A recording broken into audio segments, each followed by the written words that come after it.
சூப்பராக இருக்கேன். முதல்ல உங்களை பற்றி ஒரு டிவி பார்த்துருமா?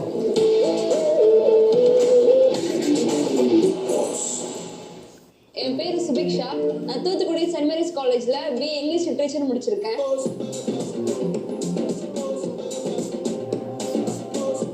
சின்ன வயசுல இருந்தே சினிமானா ரொம்ப பிடிக்கும். ஸோ சினிமா பார்த்து ஸோ அப்புறம் தான் வந்து இந்த கரியர் நான் சூஸ் பண்ணி இந்த காலேஜ் முடிச்சதுக்கப்புறம் ஸ்டார்ட் பண்ணேன். மீனவ பொண்ணு சொல்லின்னு சொல்லி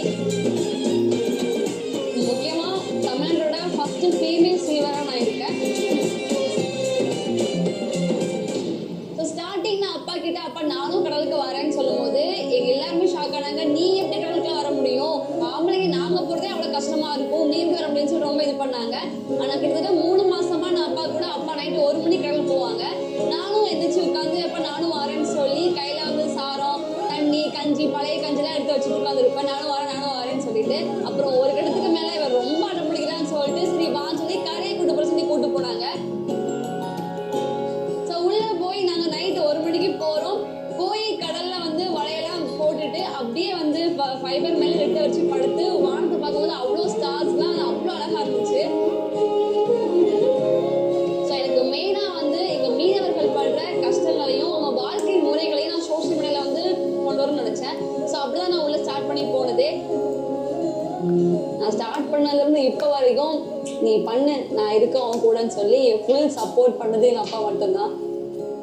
ஆனால் அப்பாவோட கஷ்டப்பட்டு உழைக்கணுங்கிற பிள்ளை எனக்கு இருந்துச்சு. அதனால என் கூட கடலில் வந்தது பிள்ளை. ஆனால் அந்த பிள்ளை இன்னைக்கு உழைச்சி வரத்து போய் தான் நாங்கள் இந்தளவுக்கு ஆளாகிருக்கோம். சங்கடப்பட்டு தான் உழைக்கிறான் இது வரைக்கும். ஸோ இவங்க தான் பார்த்தீங்கன்னா எங்கள் அம்மா ரொம்ப குழந்தை மனசு கொண்டவங்க. ஏதாவது சின்ன ஒரு பிரச்சனை கூட உடனே வந்து ரொம்ப சோகமாக எழுதுருவாங்க. எனக்கு ஏதாச்சும் ஒன்று தான் தாங்கவே மாட்டாங்க. சொந்தக்காரங்க ரொம்ப திட்டினாங்க, இந்த பிள்ளை இப்படி வந்து ஆம்பளை போய் மாதிரி கடற்கரைக்கு அங்கேயே போகுது அப்படின்னு ரொம்ப பேசினாங்க. அந்த பேசினவா என் பிள்ளைய வந்து இப்போ பெருமையாக பேச ஆரம்பிச்சிட்டு. என்ன பண்ணாலும் வட்டிக்கு மட்டும் கடன் வாங்கவே கூடாது. எங்கள் அப்பா அந்த தப்பை தான் பண்ணிட்டாங்க. நான் பார்க்கும்போது 20 லட்ச ரூபா கிட்ட வந்து நின்றுச்சு. ஸோ அதையுமே நான் தான் ஊறுகாய் பிஸ்னஸ் ஸ்டார்ட் பண்ணி அப்புறம் சேனல் வர ப்ரமோஷன்ஸ் வச்சு தான் நான் கடனே கொடுத்தேன். இந்த பிக் பாஸ்ங்கிறது வந்து என்னோட பெரிய கனவு, இந்த பெரிய ஆப்பர்ச்சுனிட்டி. ஸோ இந்த சான்ஸை நான் மிஸ் பண்ணவே மாட்டேன். கண்டிப்பாக என்னோட 100% எஃபர்ட் போட்டு என்னோட பெஸ்ட் நான் காமிப்பேன். எல்லாரும் நான் உள்ள போனதும் அதை பண்ணுவேன் இதை பண்ணுவேன்லாம் சொல்லுவாங்க. பட் நான் அதெல்லாம் பண்ண போகிறது இல்லை. உள்ள எங்கள் மீனவர்கள் அடையாளமாக நான் உள்ளே இருப்பேன் நம்புறேன். பிக் பாஸ் வீட்டுக்குள்ள நான் யாரும் ஜெயிக்கணும்னு இல்லையோ, மக்கள் மனசை ஜெயிச்சு என்ன மாதிரி இருக்க பசங்களுக்கு நான் ஒரு இன்ஸ்பயராக இருக்கணும். அதுதான் என்னோட ஆசை.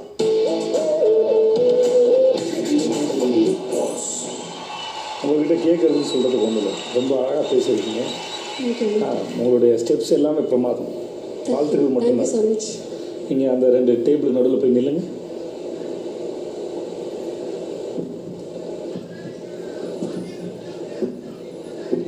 ரெண்டு பேட்ச் இருக்கா, சிகப்பு நீலம். இல்லை ஒரு கலரை தேர்ந்தெடுங்க, அதுதான் வீட்டுக்குள்ளே போய் உங்கள் ஆட்டத்தை ஆரம்பிக்க போகுது.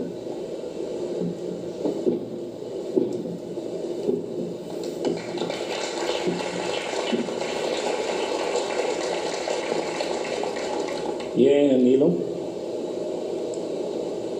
ரெட்னாலே டேஞ்சர் ஜோன், அப்புறம் அந்த மாதிரி எனக்கு நெகட்டிவாக ஃபீல் இது. ஓகே, பாசிட்டிவாக இருக்கும்.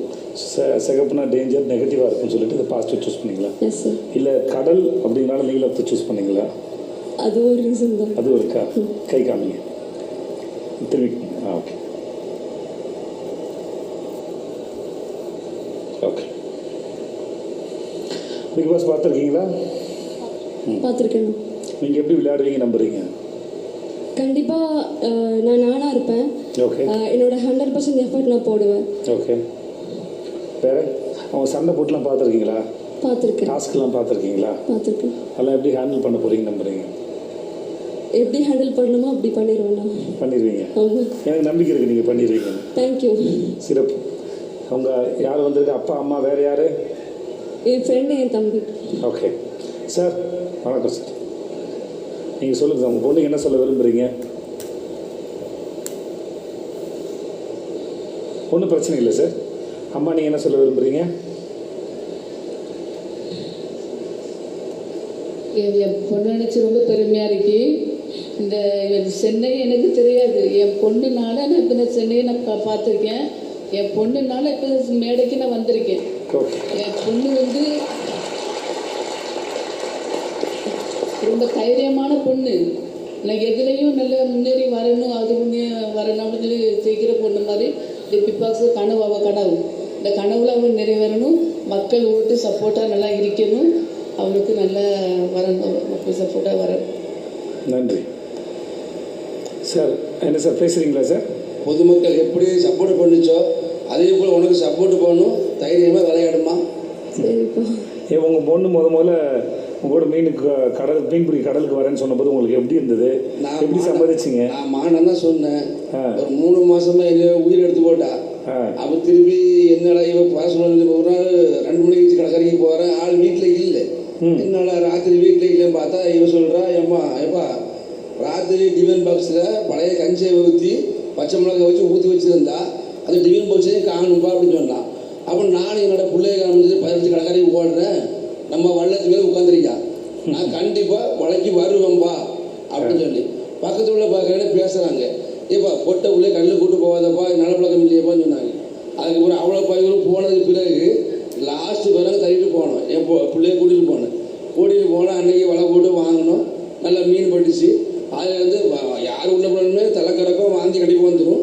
ஆனால் இந்த பிள்ளைய வரலை, அது எனக்கு ஒரு சந்தோஷம். சரி பிள்ளை நம்ம வாந்தி எடுக்கலன்னு சொல்லி திருப்பி வலை வந்துட்டே இருந்தேன். 2 முறை வந்துட்டு கூட்டிகிட்டே இருந்தேன். திருப்பி அவளாக சரிப்பா நான் இன்னும் ஆசைப்பட வாரேன்னு சொன்னேன். சரிம்மான்னு சொன்னேன். வந்து கரையை வந்துட்டு பார்த்து அவள் மக்கள் ஆச்சரியப்பட்டாங்க. என்னடா பொட்டை போய் குடிவோம் கடலை குடிப்பது, என்னடா இது எப்படி என்ன கணக்கு அப்படின்னு நான் சொன்னேன். வாந்தி எடுக்கையில் கடலை நம்மள மாதிரி மீன் பண்ணும்போது வலை வாங்குறா அப்படின்னு அப்படின்றத கை தட்டினாங்க. சரிப்பா சந்தோஷம் அப்படின்னு சொல்லி. இப்போ உங்களுக்கு தெரிஞ்சு முதல்ல கடலுக்குள்ளே போனேன் ஃபஸ்ட்டு சிறப்பு. உங்களை பார்த்து யாராவது வந்திருக்காங்களா? இதுக்கப்புறம் வரல. இது ரொம்ப நக்கலடிச்சு பேசினாங்க, ரொம்ப கேள்வி பண்ணாங்க. இந்த பிள்ளை ஆம்பளை பிள்ளை மாதிரி இப்போ நடந்துக்கிட்டு இருக்கீங்க வாங்க வைக்கன்னு சொல்லி. வேலைக்கு என்ன ஆண் என்ன பெண் என்ன அவ்வளோதானே? ஆமாம். ஓகே. எப்படி இருந்தாலும் நீங்கள் முதல்ல உங்களை ரொம்ப வெகுவாக பாராட்டுறேன் சார். நான் இது ஊரில் ஏதோ பேசுன்னு சொல்லி அதுக்காக நம்ம வீட்டு புள்ளியை வீட்டுக்குள்ளேயே வைக்காமல், நம்ம தேவையில்லாமல் சட்டங்கள் போடாமல், அந்த புள்ளி அதை ஆசைப்பட்ட வேலையை செய்யணும்னு நீங்கள் அலோவ் பண்ணிங்களே சார், முதல்ல அதுக்கு உங்களுக்கு பாராட்டு சார். சிறப்பு. நீங்கள் ரொம்ப தைரியமான ஆளுமா, நிறையா முடிவு ரொம்ப தைரியமாக எடுத்துருக்கீங்க. உள்ளே போய் சிறப்பாக விளையாடு. வாழ்த்துக்கள். தேங்க்யூ. நேராக போயிட்டு ரைட்டில். Okay, thank you. ஏதாவது சொல்ல விரும்புகிறீங்களா? ஒன்று நான் உள்ள வெறும் சுபிக்ஷாவை மட்டும் உள்ளே போகலை, என்ன மாதிரி இன்னும் எங்கள் ஊரில் எங்கள் கிராமத்தில் நிறைய பெண்கள் வந்து நிறைய கனவு காண துணிஞ்சிட்டு இருக்காங்க. ஸோ அவங்களோட குரலாகவும் மீனவ சமூகத்தின் பெருமையாகவும் ஒரு கடலோட அலையான மீனவ பண்ண தான் உள்ளே போகிறேன். ஸோ அலைகள் வந்து எழலாம் விழலாம், ஆனால் எப்போவுமே நிற்காது, நானும் நிற்க மாட்டேன். தேங்க்யூ. நன்றி.